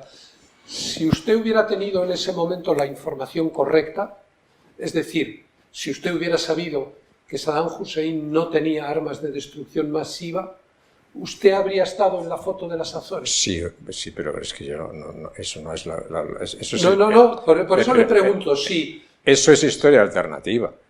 Eso sí que es historia alternativa, es que yo no lo sabía.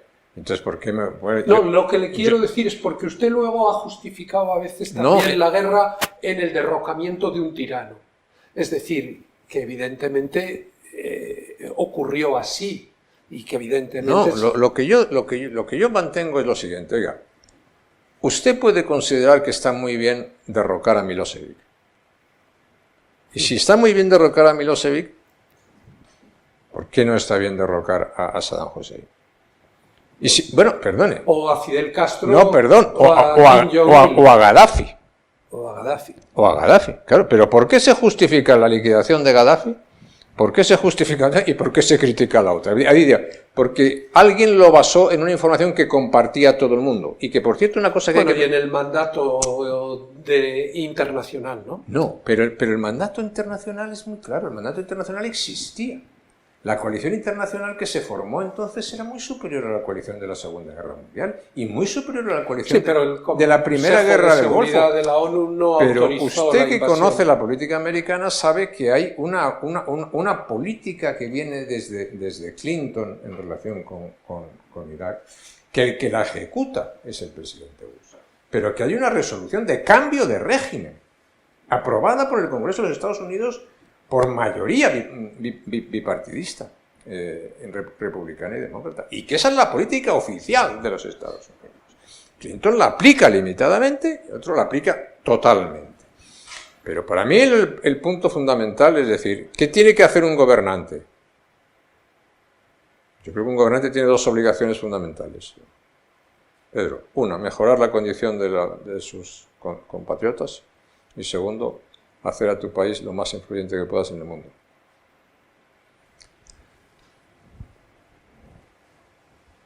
Nuestro admirado Winston Churchill dijo una vez que a lo mejor hacía un elogio del diablo en la Cámara de los Comunes, ¿no? No pactando con él, pero a lo mejor le hizo un elogio del diablo. Yo también. Yo, si por el interés general de España tengo que hacer un elogio del diablo en la Cámara, en el Congreso de los Diputados un día, o fuera, lo hago. ¿Y quién define el interés general de España? El interés general de España... ¿Usted mismo? Claro, el interés de España significa el aumento de la influencia internacional de España. Y compáreme entonces y compáreme ahora. Dígame usted, comparar. Compare las fechas y diga posición de España en Europa en los años 2000, posición de España con los Estados Unidos y posición de España en Latinoamérica. Y dígame ahora la pregunta. ¿Cuál es la relación de España con los Estados Unidos? Más allá de las bases militares, que eso ya es una cosa que conocemos desde los años 50, es decir, es un retroceso importante. La influencia de España en la Unión Europea no es precisamente algo para poder salir presumiendo. Y la presencia de España en Latinoamérica, pues exactamente, está en unas condiciones perfectamente mejorables. Eso es de lo que se tiene que preocupar también un gobernante, ¿no? Esas son las dos tareas básicas, ¿eh? Todas las reglas se dividen en dos. Aumente usted o preocúpese de sus compatriotas, aumente la influencia externa de su país. Es evidente que usted estaba convencido de que eso, y podemos encontrar unas bases objetivas que lo acreditan en que eso estaba sucediendo. Sí. Y entonces se produce el tremendo cortocircuito que significó el dramático, la tragedia del 11M, y usted estaba mentalmente atrapado en un marco en el que usted mismo acaba de decir que pensaba si ETA le iba a dejar salir sin ajustar cuentas. En general, porque después del ataque a las Torres Gemelas, el terrorismo deja de ser un fenómeno local, o de una nación o de un país pasa a ser otra cosa más grande, ¿no? No, pero no. Yo creo que en ese sentido, pues los españoles toman una decisión. Sí, es como ahora. O sea, España, el destino, ¿dónde está el destino de España? Está en nuestras manos. ¿Qué vamos a hacer de España? Lo que los españoles queramos. Es nuestra responsabilidad. Entonces yo, como español, y con la aspiración de ser un buen español, pues tengo el derecho, no voy a decir la obligación, tengo el derecho de decir la mía, la digo. Entonces los españoles tomaron una decisión que provocó un cambio político, un cambio de políticas. Y yo creo que aquello fue un gran retroceso para España, fue un grandísimo retroceso para España. Pero es evidente que la masacre condicionó. La masacre y la gestión de la masacre y la actitud de la oposición, los tres elementos encadenados. Yo creo que de todas las cosas, es decir, al gobierno se le acusó de no decir la verdad, lo cual no es cierto. Y usted puede decir, ustedes, me lo está diciendo con otras palabras, ¿no? Me dicen, ustedes se equivocaron o cometieron errores. Pues bueno, yo lo digo, pero ese error no lo cometí. No, ese error no lo cometimos. Bueno, cometieron el error de atribuir la masacre a ETA cuando... Pero ¿por qué comete el error? Es decir, ¿por qué el gobierno no dice la verdad cuando a la 1 de la tarde los servicios policiales le dicen que ha sido ETA y dice la verdad Ibarreche cuando la dice Rodríguez Zapatero cuando la dice Comercial? ¿Por qué unos dicen la verdad y otros no dicen la verdad? No, es que no tiene ningún sentido. Usted dijo lo que creía que era verdad. No, lo que me decían que existía. Pero también yo le tengo que decir, usted ha hablado en otras entrevistas de las conversaciones que mantuvo con los directores. También mantuvo una conmigo. ¿Usted? Y tal vez porque yo le conocía más a usted de lo que le conocían los otros directores, a mí lo que usted me dijo aquel día me dejó muy intranquilo, en el sentido, y así lo he explicado más de una vez, que yo me di cuenta de que usted estaba convencido de que había sido ETA, pero que o bien no podía transmitirla o manejaba información muy poco convincente, muy insuficiente. De hecho, si hubo quien cambió el titular para meter a ETA en el titular, en el diario El Mundo, cambiamos el titular después de nuestra conversación para sacar a ETA del titular. Yo no tengo duda de que usted lo creía. En otros lugares antes. No, pero es que no es que lo creyese yo, es que fue la información que me dieron. Es que si usted tiene aquí enfrente a los jefes de la seguridad del país, y los jefes de la seguridad del país le dicen, ya tenemos las pruebas concluyentes de que ha sido ETA, ¿qué hace usted? Dígame usted, por favor. ¿Cuál es su respuesta? Les dice usted, pues, no les creo porque no me da la gana. ¿Tiene usted alguna otra información? ¿Cuáles son las pruebas? Bueno, ¿en qué se basan ustedes? Pues, y te dicen en qué se basan ustedes. Porque los explosivos, porque todas esas cosas, porque cogimos 500 kilos en un tren hace no sé cuánto tiempo. Todas las evidencias van hacia ETA, porque el tipo de explosivo que les dicen que ha sido encontrado es ese. Pero ese... A mí me dices, un presidente del gobierno, si es muy poderoso, un presidente del gobierno tiene la información que tiene. Y en estos casos tienen la información que le dan. Que no es ninguna crítica, actuaron correctamente, actuaron de muy buena fe. Y hicieron todos los que trabajaron allí, pues un trabajo espléndido, ¿no? Digamos, a mí me preocupa luego que todo eso se envolviese, digamos, lo quiero decir con toda en los peores días que se pueden recordar de la izquierda en España. El comportamiento de la izquierda española esos días fue un comportamiento realmente lamentable. Y lo digo con todas palabras, lamentable. Responsabilizar al gobierno, acusar al gobierno, llamar asesinos a los diputados, inventarse golpes de Estado, inventarse conspiraciones, inventarse visitas al rey, inventarse intentos de suspender las elecciones. Todo valía, todo entró con tal de derribar al gobierno y cambiar el rumbo. ¿No le ha perjudicado mucho al prestigio de aquel gobierno y a su propio relato, digamos, la reconstrucción a posteriori que Jorge de Ezcallar ha hecho de las comunicaciones que mantuvo con usted y con el gobierno en esos días y en esas horas clave? Francamente no. Yo no lo sé, no lo sé exactamente, yo no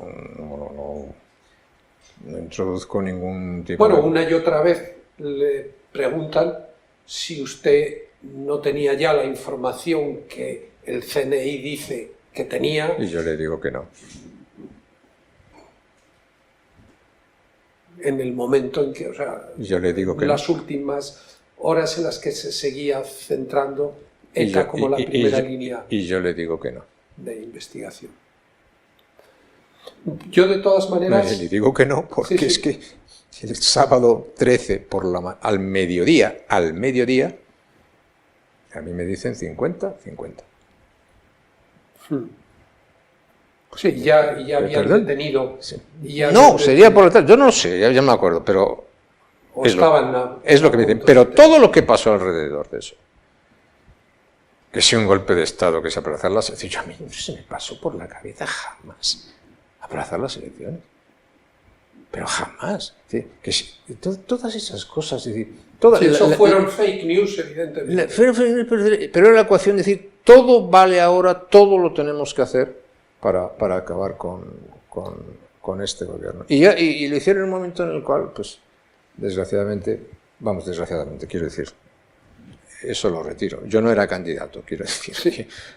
A propósito de candidato, ¿no tiene usted la sensación de que usted se equivocó gravemente al elegir a Mariano Rajoy como su sucesor?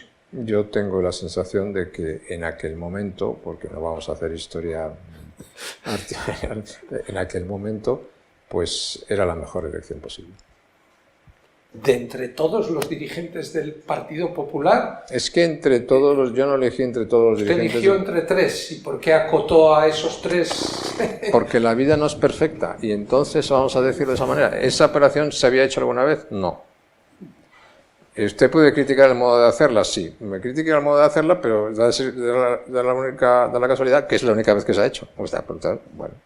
Entonces, yo respeté la jerarquía que había en ese momento. O sea, el principio jerárquico, es decir, y el principio jerárquico me decía, no se crea usted que no lo pensé. ¿Eh? Sí, claro que lo pensé. Pensó en ampliar el espectro. Pensó que podía ampliar el espectro todo lo que y que sería aceptada la decisión, pero me pareció más prudente y más coherente, pues ceñirme a lo que era en ese momento los elementos básicos jerárquicos del Partido Popular o del gobierno. A la luz de lo que pasó después, pues si hacemos el relato de... Si no hacemos historia alternativa, tampoco decir, si todo lo que tiene que salir bien sale bien y además no se equivoca nadie y además todo funciona bien, pues vamos a un mundo feliz. ¿Y usted se ha sentido maltratado por su partido durante esta Yo tengo una etapa? Inmensa Durante la etapa anterior. Admiración por mi partido. Es decir, sí, pero a usted la última vez que fue a la calle Génova le pusieron en un rincón. Pero fue porque quise. Sí, pero le pusieron en un rincón para ver si lo escondían lo más posible, ¿no? No, por si me escondían, no, por a ver si me molestaban. ¿Qué más me da? Me da igual. Es como si me ponen de pie, es decir... Sí, pero luego ya no volvió. Pero es que no tenía... Yo ya dije... Pero es que yo fui a decir una cosa, yo apoyo para las cosas que tienen que ser candidatos, ¿no? Pero en aquellos días eran días complicados, ¿no? Porque yo recuerdo que cuando Ciudadanos ganó al PP en Cataluña, porque muchas de estas cosas vienen de allí, ¿no? Cuando Ciudadanos ganó, yo fui allí y yo dije, yo creo que se debería pensar sobre lo que ha pasado. Porque claro, ya había una gran tensión sobre el tema de la autodeterminación, del referéndum, lo que pasó luego. Y entonces, pues dije, yo creo que había que reflexionar sobre esto. Porque nosotros somos el partido del gobierno. Y cuando el electorado te dice, para mantener la cohesión constitucional y de España, prefiero a un partido emergente que al partido del gobierno, oiga, algunos pretorianos de la época, ¿no? Me llamaron desleal y me dijeron de todo. Yeah. A la siguiente, no es que a la siguiente nos ganaron 36-4. Y yo dije, yo creo que deberíamos reflexionar sobre este asunto, ¿no? Porque esto, bueno, algún pretoriano de entonces, traidor, ya era traidor. Y ahora llevamos 3. Digo, oiga, yo sigo diciendo, alguna reflexión que hacer sobre este asunto, ¿no? No voy a decir eso. Yo he venido aquí a hablar de mi libro, o como decía un amigo, no, pero yo digo, alguna reflexión habrá que hacer sobre esto. En un momento especialmente difícil y crítico de la vida española, ¿no? Las reflexiones en política siempre son buenas. Sí. A su partido le ha perjudicado tremendamente las acusaciones de corrupción y los hechos de corrupción que han tenido lugar en su seno. Yo le he escuchado alegar que en una organización grande es imposible exigir al líder la responsabilidad invigilando, pero la responsabilidad invigilando se delega. Es decir, usted no le ha pedido cuentas o explicaciones a las personas que estaban en Génova mientras usted estaba en la Moncloa. Yo creo. De lo que estaba sucediendo allí, porque todos esos hechos, o sea, yo hablo desde la seguridad de que yo a usted le creo cuando usted dice que usted no cobró sobresueldos y que si usted hubiera podido atajar lo que estaba en marcha lo hubiera hecho. Pero no me parece convincente el que diga, bueno, como yo no estaba allí, yo no podía estar allí.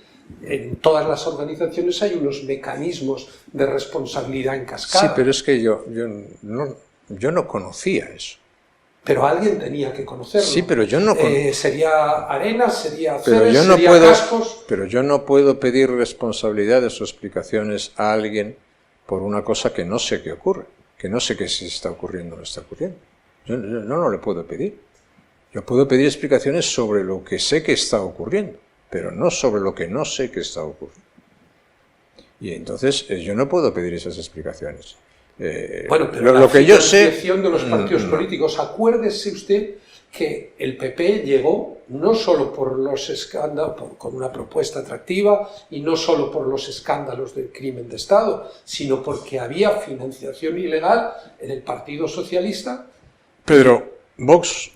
¿Usted no pudo imaginar que en su partido se podría reproducir esos mismos esquemas? No, pero sí le digo una cosa.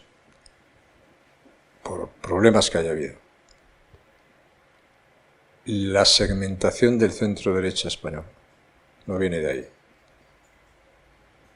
Viene de Cataluña. Ciudadanos nace en Cataluña a costa del PP. Por alguna razón. Y Vox nace en Cataluña. También a costa del PP y ahora también a costa de Ciudadanos. Hombre, Vox no nace en Cataluña. Vox nace en toda España como consecuencia del golpe de Estado. O como consecuencia de lo que alguna parte del electorado interpreta como reacciones insuficientes ante el golpe de Estado. O no suficientes antes de que se produjera el golpe de Estado. Eso es la realidad. Las otras cuestiones son aciertos o errores. Yo digo, y usted me ha preguntado, ¿el Partido Popular ha sido una organización esencial para España? ¿Que habrá cometido errores? Los habrá cometido. Pero el Partido Popular es un partido vital para la democracia española, vital para nuestro progreso. No se puede escribir sin eso. Y ahora digo, los que han venido a fraccionar el espacio, ¿cuál era su objetivo?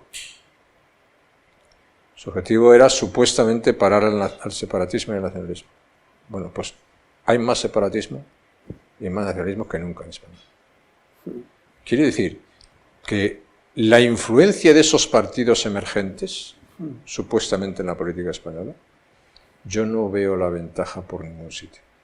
No la veo, no la encuentro. Y por eso me preocupa muchísimo que la consecuencia o que una parte de los votantes puedan decir no solamente voy a seguir con eso, sino además voy a participar en una operación de destrucción del Partido Popular.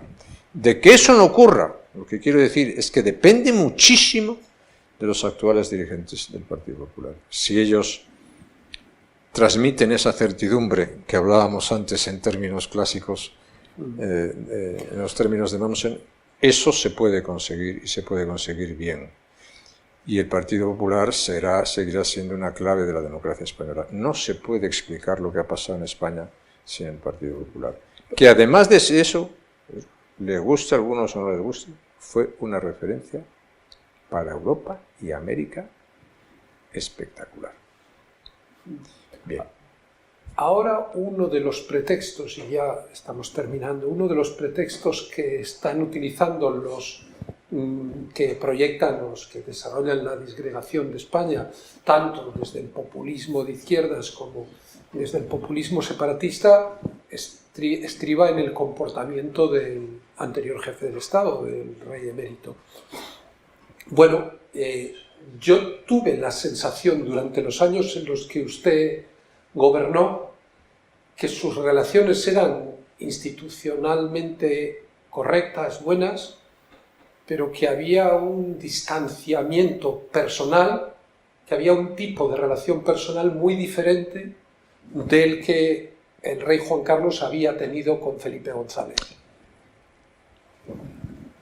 Yo no sé quiero decir, no sé esa relación, me la puedo imaginar, pero no. Yo lo que digo... Bueno, el propio Juan Carlos se ha referido siempre en términos mucho más afectuosos a Felipe González que a usted. Y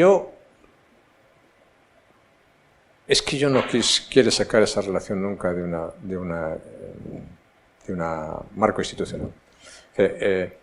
Yo actué con el rey de España con total lealtad, con total sentido de la responsabilidad y con total idea de servicio al país, ¿no? Pero yo también he explicado bien las cosas. Sinceramente, yo no sé qué significa ser monárquico o ser republicano. Sé qué significa España. Y entonces, para mí, la cuestión es decir, oiga, ¿qué es más útil para España? Si la corona me garantiza la continuidad histórica de España mejor que una zarabanda republicana, yo prefiero la monarquía. Creo que ahora con la monarquía y con la Constitución y con las dificultades que tenemos, si actuamos sensatamente, podemos sacar adelante la continuidad histórica de España. Y que el rey actual, cuando actuó, tuvo que actuar muy correctamente. Pero yo entiendo que aquí, bueno, probablemente también por el espíritu de la transición, porque se estableció ciertos modos de relaciones que yo no he querido encajar nunca en el marco personal, sino en el marco institucional estrictamente. Y de eso no me arrepiento absolutamente nada. Al contrario, me reafirmo en ello. Pero supongo que a usted le escandalizaría... Déjeme que le diga una anécdota. Una vez Blair me dice, tú, cuando ibas a despachar con el rey, te daban agua. Y yo digo, a mí me ofrecían un vaso de agua y me preguntaban si quería tomar alguna otra cosa. Sí. Y me dice, a mí nunca. Bueno, eso está muy bien reflejado en la serie de Crown, ¿no? Sí, a mí nunca. Bueno, pues ¿qué quiero decir? Vaso de agua. Es decir, es la relación institucional lo que tiene que prevalecer. Y entonces hay una cosa que a mí nunca me gustaba en esos años, bueno, no esos años, en los años de eso. Todas estas historias y todas estas gracias de decir, yo soy republicano pero apoyo la monarquía, yo soy republicano, soy juancarlista, yo soy juancarlista pero no soy monárquico, yo soy juancarlista porque soy republicano, todas esas cosas olvidaban lo esencial. Y lo esencial es la institución y la Sí, pero usted se encontró con que los servicios de inteligencia habían tenido que hacer una serie de cometidos que tenían que ver con la protección de la vida privada, lo que él llamaba vida privada del rey Juan Carlos, y es obvio que, entre otros muchos elementos, eso contribuyó a su decisión de reformar los servicios de inteligencia. A mí me importa esencialmente la institución y la corona. Y es lo que hoy tenemos que fortalecer. Porque hoy volvemos otra vez a intentar hacer lo mismo, ¿no? Hoy el filipismo ya no se refiere a personas Sí. que me preceden, el filipismo se refiere al actual rey, ¿no? Y está muy bien que el actual rey sea respaldado y tiene muchísimos méritos para ser respaldado y debe ser respaldado. Pero lo importante es fortalecer la institución de la corona y que los españoles lo sepan. Y eso y la monarquía es una garantía institucional para todos nosotros. Lo otro, tenemos ya suficientes experiencias negativas para hacerlo. Y espero que no nos equivoquemos en eso. Usted ha dicho varias veces que al final lo máximo a lo que podemos aspirar todos es a dejar un mundo mejor que el que recibimos, ¿no? Y es un poco, eso es lo que dijo Condorcet en la famosa polémica con Voltaire y Rousseau sobre el terremoto de Lisboa. ¿Usted cree que vamos a dejar un mundo mejor que el que recibimos? En términos de mi experiencia de gobierno, yo creo que dejé una España mejor de la que recibí. Dejando una España mejor de la que recibí, contribuía a que el mundo fuera mejor de lo que recibí. Sí, pero su vida no se acabó a los 51 ¿A quién años. vamos a dejar el mundo? Esa es la pregunta, ¿no? ¿Vamos a dejar el mundo un mundo posible para las nuevas generaciones? Hay muchísimas preguntas que me inquietan ahora, ¿no? Y esa es una de ellas, ¿no? ¿Qué mundo vamos a dejar y a quién? Y las respuestas están todas abiertas. Y por eso el momento de hoy es tan importante, ¿no? Y tan apasionante, ¿no? Y por eso los dirigentes políticos debían ser muy conscientes de ello, ¿no? Es verdad que nunca el mundo probablemente haya progresado tanto, pero nunca ha estado tan en riesgo tantas cosas, ¿no? Y hoy la democracia está políticamente amenazada, la libertad está amenazada, pero la existencia del ser humano como tal y su capacidad de mantener su dignidad, su integridad, pues también está amenazada, ¿no? Y vivimos en un mundo en el cual, pues eso, los hechos se convierten en realidades maleables, ¿no? Y no en hechos que respondan a la realidad de las cosas, no interpretables, por decirlo de esa manera. Entonces, todos esos abren incertidumbres para los cuales es muy importante el mundo de las ideas, el mundo del pensamiento y el mundo de la reflexión. Y con toda franqueza le tengo que decir, el mundo de las ideas será imperfecto, pero hasta ahora el mundo de los algoritmos, el mundo de la tecnología abusiva, que elimina la vida privada y que lo controla todo, no me parece mejor. No me parece mejor.